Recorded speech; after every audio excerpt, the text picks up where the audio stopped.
Olá, seja bem-vindo ao canal Matemática na Telinha. Sou o professor Jailton Miranda e no vídeo de hoje veremos números racionais e irracionais. Fique comigo até o final desse vídeo, dê o seu like e inscreva-se no nosso canal.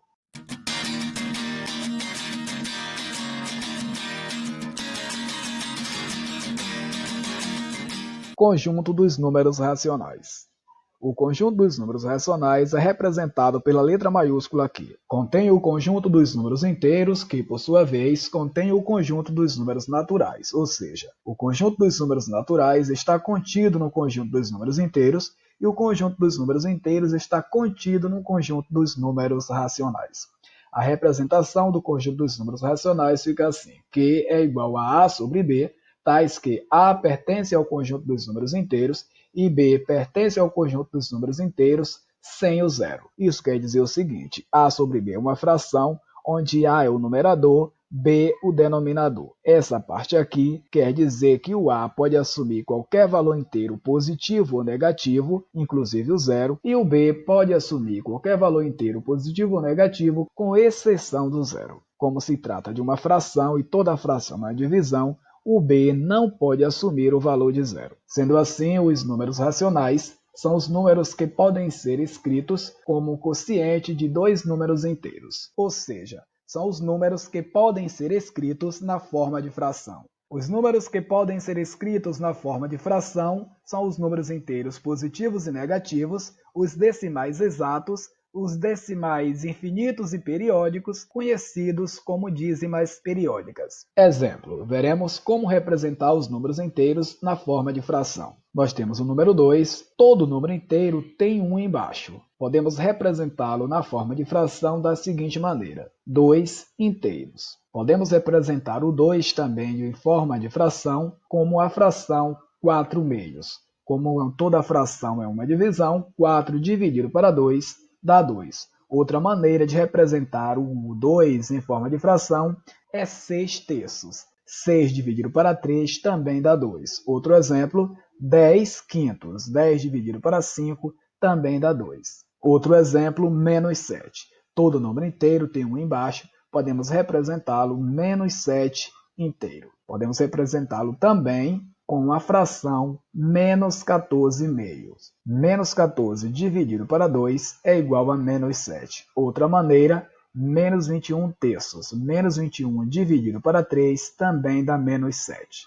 Existem muitas maneiras de você representar o número inteiro através de uma fração. Vejamos agora exemplos com decimais exatos. 0,2 é um decimal exato, nós podemos representá-lo em forma de fração, com a fração 2 décimos. Não se preocupe em como transformar decimal exato em fração, que teremos uma aula muito em breve sobre isso. Outro exemplo, 0,04 é um decimal exato, nós podemos representá-lo como 4 centésimos. Outro exemplo, 1,345 também é um decimal exato, nós podemos representá-lo com 1.345 milésimos. Vejamos agora exemplos com decimais infinitos e periódicos, ou seja, com as dízimas periódicas, que são números que apresentam um ou mais algarismos que se repetem na mesma ordem infinitamente.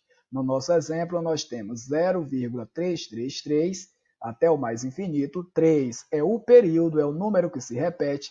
As dízimas periódicas podem ser representadas na forma de fração. Não se preocupe de como transformar uma dízima periódica em forma de fração, porque em breve também teremos uma aula sobre isso. Esse número ele pode ser representado da seguinte maneira: 3 nonos. Nosso próximo exemplo, 0,24141 até o mais infinito. O 41 é o período, o número que vai se repetindo nessa ordem infinitamente. Também pode ser representado na forma de fração. Nosso próximo exemplo, 2,777, também é uma dízima periódica, é um decimal infinito e periódico. O 7 é o número que vai se repetindo e pode ser representado na forma de fração. Para entendermos melhor, veremos um diagrama. Nós temos o conjunto dos números racionais. Dentro do conjunto dos números racionais, nós temos o conjunto dos números inteiros. Dentro do conjunto dos números inteiros, nós temos o conjunto dos números naturais. Os números inteiros positivos e negativos, os decimais exatos e as dízimas periódicas podem ser representados na forma de fração. Por isso, eles são números racionais. Os números que não podem ser escritos na forma de fração são os números irracionais, que formam o conjunto dos números irracionais. Os números irracionais formam o conjunto numérico com decimais infinitos e não periódicos. São números que não podem ser representados por frações. Vejamos alguns exemplos. Nós temos esses números que são decimais infinitos e não periódicos, pois não tem um número que se repete em uma ordem infinitamente. Eles não podem ser escritos na forma de fração, são números irracionais. Temos ainda a raiz quadrada de 2, raiz quadrada de 5, que são decimais infinitos e não periódicos. Também eles não podem ser escritos na forma de fração. E por fim, nós temos o π, que é o irracional mais famoso, que vale aproximadamente 3,14, mas também é um decimal infinito e não periódico. Não pode ser representado na forma de fração. A representação do conjunto dos números irracionais fica assim, I maiúsculo e os seus elementos entre chaves. Para resumir nossa aula de hoje, vamos voltar para o nosso diagrama. Nós temos o conjunto dos números racionais. Dentro do conjunto dos números racionais, nós temos o conjunto dos números inteiros. Dentro do conjunto dos números inteiros, nós temos o conjunto dos números naturais. Os números positivos e negativos, os decimais exatos e as dízimas periódicas são números racionais, pois podem ser representados na forma de fração.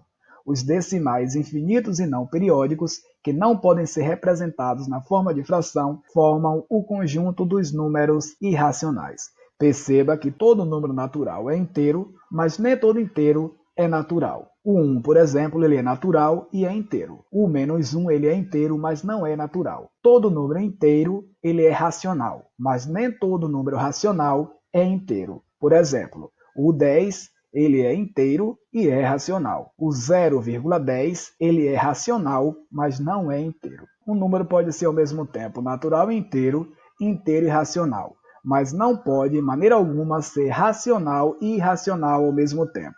Por isso que esse conjunto dos irracionais fica aqui fora. Agora, a união do conjunto dos números racionais com o conjunto dos números irracionais forma o conjunto dos números reais.